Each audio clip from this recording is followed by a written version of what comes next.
Hola, soy el Dr. Miguel Ángel Guagnelli y en esta segunda parte del video de vacunas te voy a hablar sobre un par de ellas que son particularmente controversiales en México. En el video anterior te comenté que una de las cosas que hemos hecho bien como país es tener un excelente esquema de vacunación, con una gran cobertura, que nos ha protegido de muchas enfermedades transmisibles por contagio, pero aún hay muchas cosas por hacer. Por ejemplo, en niños menores de 5 años, una de las principales causas de mortalidad sigue siendo la neumonía, que en muchos casos es prevenible por vacunación. En mujeres, la segunda causa de muerte por cáncer es el cervicouterino. Cuando estoy grabando este video es octubre, el mes de la prevención del cáncer de mama, que es la primera causa. Tendríamos que pensar también en el cáncer cervicouterino. Soy un orgulloso egresado del Centro Médico Nacional La Raza. Cuando tomé clases de infectología, a mis compañeros y a mí nos mostraron un área del hospital vacía, con camas que no tenían pacientes ni sábanas. Un profesor nos explicó que esa área antes estaba dedicada a los pacientes con meningitis, una infección muy grave del sistema nervioso central que puede causar muerte o daño cerebral, especialmente en niños menores de 5 años. A mediados de los años 90 se empezaron a aplicar las vacunas que protegen ante neumococo y hemófilos influenzae, y a partir de entonces el número de casos de meningitis fue disminuyendo gradualmente, hasta que la meningitis se convirtió en algo esporádico. Claramente esto no fue algo que sucedió únicamente en mi hospital, sino en todo el país, un logro gracias a las vacunas que no mucha gente conoce. El esquema de vacunación vigente en México está contenido en la Cartilla Nacional de Salud. Esta que te muestro es la de 0 a 9 años. El esquema inicia al nacimiento, y de acuerdo con un esquema por meses se aplican las siguientes dosis, hasta que a los 2 años los niños están protegidos ante una gran cantidad de enfermedades, incluyendo las dos que te acabo de mencionar. Hay 2 vacunas que no están incluidas en el esquema nacional de vacunación, pero que son recomendables. Estas son la varicela, que se aplica entre los 12 y los 18 meses, además de un refuerzo entre los 4 y los 6 años, y la del meningococo, que se aplica entre los 9 y 12 meses, más refuerzos, dependiendo del tipo de vacuna, ya que existen varias. En este periodo es recomendable aplicar la vacuna que protege de la influenza. Lo recomendable es que esta se aplique cada otoño e invierno, ya que a partir de octubre aparece la vacuna. Este no es un resfriado común, es una infección más grave que puede llegar a tener complicaciones. Los niños menores de 5 años tienen un mayor riesgo de desarrollar neumonía durante un cuadro de influenza. Los niños menores de 2 años tienen un riesgo mayor de complicaciones.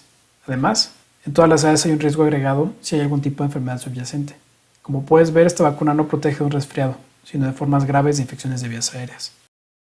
El Centro de Control de Enfermedades de Estados Unidos en Atlanta, Georgia, reúne la mayor cantidad de información sobre enfermedades infecciosas en Estados Unidos y en el mundo.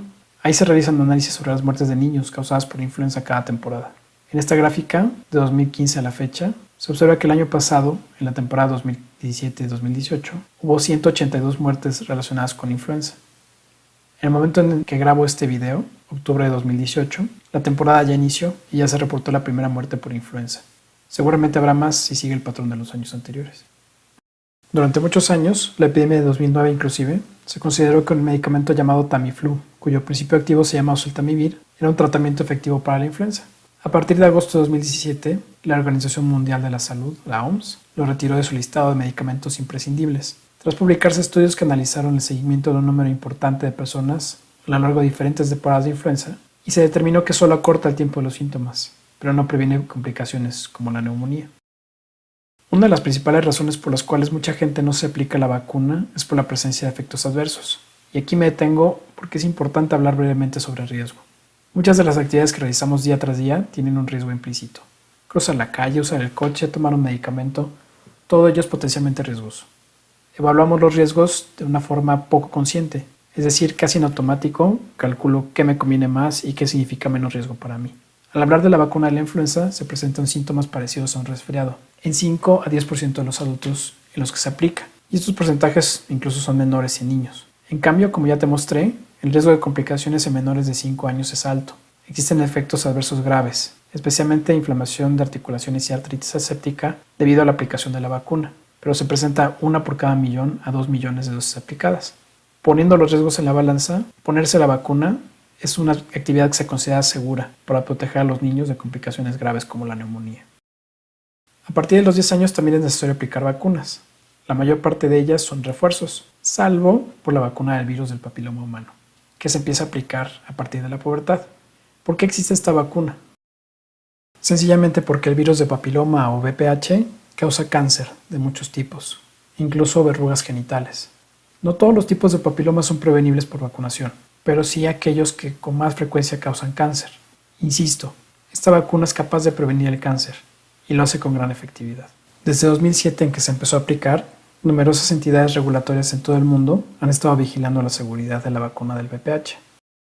La Oficina Global de Vacunas de la OMS estima que hasta 2017 se habían aplicado más de 270 millones de vacunas en todo el mundo. En este cuadro te muestro una comparación de la probabilidad de desarrollar algún efecto adverso tras la administración de penicilina, de otros antibióticos llamados cefalosporinas y de la vacuna del VPH, solo para ejemplificar las diferencias. Es conocida la posibilidad de una reacción alérgica o anafiláctica al administrar penicilina u otros antibióticos, pero se considera algo raro. ¿Qué tan raro? Una revisión de la literatura publicada en 2014 mostró estos números. Esencialmente que al aplicar cierto número de dosis de antibiótico, existe el riesgo de una reacción anafiláctica o alérgica grave. Personalmente prescribo pocos antibióticos. Excepcionalmente son intramusculares, pero lo cierto es que hay un abuso sorprendente de ellos, lo que aumenta el riesgo de estos efectos adversos graves. En cambio, un reporte de la Oficina Global para la Seguridad de las Vacunas de la OMS encontró que los efectos adversos graves por la aplicación de la vacuna del VPH aparecen a razón de 1 por más de 1 millón de dosis aplicadas, especialmente en datos tomados de Estados Unidos y Australia. Todos son efectos adversos raros, pero lo son en diferente medida.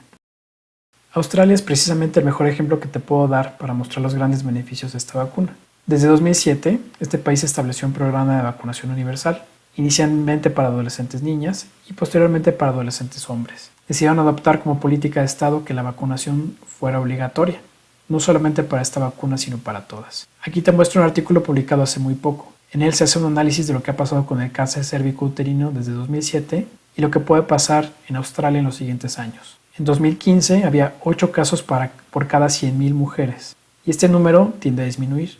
Los autores estiman que dentro de un par de décadas el cáncer cervicouterino se habrá convertido en una enfermedad rara, en vez de un cáncer frecuente y mortal, como lo es en muchos lugares del mundo, gracias a la vacunación. Para estar seguros de que el Estado está llevando a cabo una acción benéfica y no una que puede causar daño a la población, crearon una red para seguir de cerca los eventos adversos.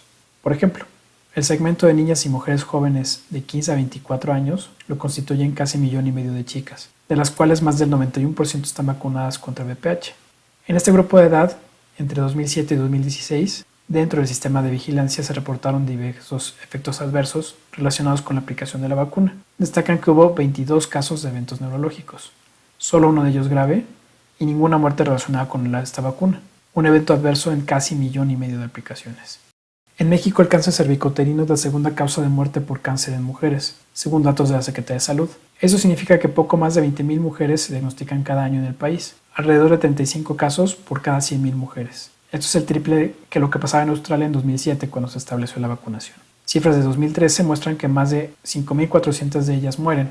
Esto es poco más de 16 por cada 100,000 mujeres. Esta cifra tiende a disminuir, pero los casos persisten aún a pesar de programas de prevención como la realización de colposcopía y Papa Nicolau. Si pensamos en esta enfermedad como potencialmente prevenible por vacunación, al lograr que la vacuna llegue a más adolescentes, estaremos previniendo muchos más casos durante las siguientes generaciones, con todo el costo que implican tratamientos y las dificultades relacionadas con el manejo del cáncer. Cuando hablamos de medidas de salud a nivel de población, los efectos adversos de la prevención son menores que el costo de la enfermedad y sus consecuencias a todos niveles, económico, familiar, social. Con esto no pretendo minimizar el hecho de que pueda haber efectos adversos. Estos pueden ser graves y tengan consecuencias para las personas y sus familias, pero mucha más gente se beneficia de las vacunas. Quienes hemos tenido contacto con pacientes, o peor aún, con algún familiar que ha tenido cáncer, sabemos lo largo y lo difícil que puede ser llegar a sobrevivir el tratamiento. Si pudiéramos evitarle esto a generaciones enteras de mujeres vacunando a los adolescentes, les estaremos haciendo un gran regalo para que al menos de eso no se tengan que preocupar. Gracias por ver este video. Sígueme en Facebook y mi canal de YouTube.